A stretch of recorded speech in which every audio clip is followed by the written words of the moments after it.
మరోసారి సీఎం అయ్యాక మొదటి సంతకం వాలంటీర్ల వ్యవస్థను పునరుద్ధరించడానికి అని సీఎం జగన్ అన్నారు.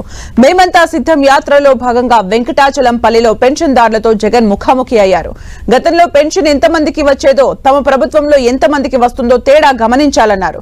దేశంలో ఎక్కడా లేని విధంగా వాలంటీర్ వ్యవస్థ తీసుకొచ్చామని, వాలంటీర్లతో నేరుగా ఇంటికే పెన్షన్ పంపిస్తున్నామని చెప్పారు. ఏ రోజైనా చంద్రబాబు ప్రజల గురించి ఆలోచించారా అని ప్రశ్నించారు.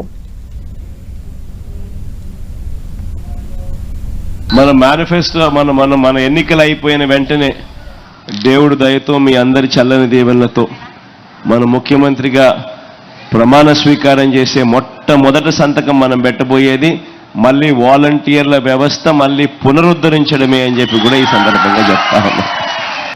మోసం చేసే వాళ్ళని నమ్మద్దండి, అబద్ధాలు చెప్పే వాళ్ళని నమ్మద్దండి. ఎందుకనంటే ఈరోజు మీ బిడ్డ దాదాపుగా సంవత్సరానికి 70,000 కోట్ల రూపాయలు ఖర్చు చేస్తూ ఉన్నాడు. ఈ మాదిరిగా ఇంతకుముందు ఎప్పుడూ జరగల.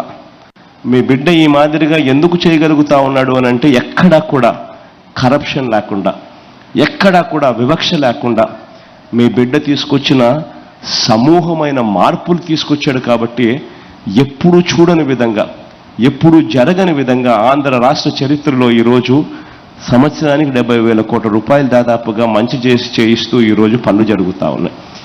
కానీ ఈరోజు సూపర్ 6 అంటా ఉన్నాడు చంద్రబాబు, సూపర్ 7 అంటా ఉన్నాడు చంద్రబాబు. వాటికి ఇటువంటివన్నీ కూడా కలుపుకుంటే మొత్తానికి చంద్రబాబు నాయుడు గారి హామీలు 1,40,000 కోట్లు దాటుతూ ఉన్నాయి. అంటే జగన్ పూర్తిగా వ్యవస్థను పూర్తిగా ఎటువంటి కరప్షను లేకుండా, ఎటువంటి వివక్ష లేకుండా 70,000 కోట్ల రూపాయలు ఖర్చు చేసే పరిస్థితి జగన్కే చాలా కష్టంగా ఉంటే ఆయన సునాయాసంగా నోట్లో నుంచి చెప్పేటి అబద్ధాలే కదా అని 1,40,000 కోట్ల రూపాయల గురించి చెప్తా ఉన్నాడు అని అంటే ఇక దాని అర్థం ఏమిటి?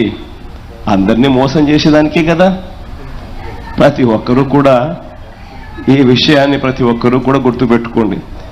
తర్వాత మళ్ళీ చంద్రబాబు నాయుడుకు పొరపాటున ఓటేస్తే మాత్రం పులి నోట్లో తలకాయ పెట్టినట్టే అన్నది ప్రతి ఒక్కరూ కూడా గుర్తుపెట్టుకోండి.